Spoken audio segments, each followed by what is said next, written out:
അതെ, ഇന്ന് നമുക്ക് പാലക്കാട് സ്പെഷ്യൽ ഒരു കറി ഉണ്ടാക്കാം. എനിക്ക് തോന്നുന്നു ഇത് പാലക്കാട്ടിലൊക്കെ മാത്രമൊക്കെ ഉണ്ടാക്കാറുള്ളൂ എന്ന്. എന്നാലും എല്ലാവരും ഒന്ന് ട്രൈ ചെയ്ത് നോക്കൂ ഇതെങ്ങനെയാണ് എന്താണെന്ന് നോക്കിയാലോ നമ്മൾക്ക്. ഇന്ന് നമ്മൾക്ക് ഈ തുവരയും മാങ്ങയും കൂടെ എങ്ങനെ കറി വയ്ക്കുന്നതെന്ന് നോക്കിയാലോ. നല്ല ടേസ്റ്റാണ്. ഇതിപ്പോൾ ഞാൻ ഈ തുവരയ്ക്ക രാത്രി വെള്ളത്തിലിട്ട് കുതിർത്തിയെടുത്തതാണ് കാലത്ത് കറി വയ്ക്കാനായിട്ട്. അല്ലെങ്കിൽ ഇതിന്ന് ജസ്റ്റ് വെള്ളത്തിലിടാഞ്ഞിട്ട് വെറുതെ ഡ്രൈ റോസ്റ്റ് ചെയ്തിട്ട് കറി വയ്ക്കാം.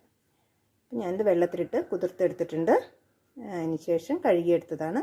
ഇനി നമുക്കിതെങ്ങനെ കറി ഉണ്ടാക്കുന്നതെന്ന് നോക്കാം. ഞാനിതൊന്ന് കുക്കറിലേക്ക് ഇട്ട് കൊടുക്കുന്നുണ്ട്. ഇനി നമുക്ക് അത് വേവാൻ ആവശ്യമുള്ള വെള്ളം ഒഴിച്ചു കൊടുക്കാം. പിന്നെ ഇതിലേക്ക് കുറച്ച് മഞ്ഞൾപ്പൊടി, ആവശ്യത്തിനുള്ള ഉപ്പ് ഇതും ഇട്ടിട്ട് നമുക്കൊന്ന് വേവിച്ചെടുക്കാം. ഫുൾ ഫ്ലെയിമിൽ 3 വിസിലൊന്ന് അടുപ്പിച്ചെടുക്കാം.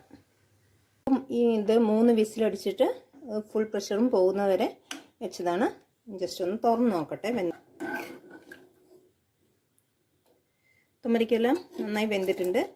ഇനി നമുക്കിതിലേക്ക് ഞാനൊരു മീഡിയം സൈസ് 2 മാങ്ങ എടുത്തിട്ടുണ്ട്.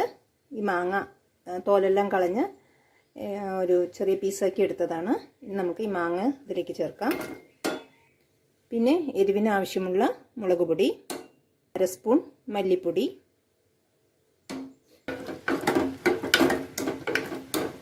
മാങ്ങ വേവട്ടെ. മാങ്ങ പെട്ടെന്ന് ഒരു തിളച്ചാൽ തന്നെ മാങ്ങ പെട്ടെന്ന് വെന്ത് കിട്ടും. അപ്പോഴേക്കും നമുക്ക് ഇതിന് വേണ്ട അരപ്പൊന്ന് തയ്യാറാക്കാം. അതിലേക്ക് അരപ്പിനായിട്ട് ഒരു അരമുറി തേങ്ങ ചിരവി എടുത്തിട്ടുണ്ട്. അതിലേക്ക് ഒരു 4-5 ചെറിയുള്ളി ചേർക്കാം.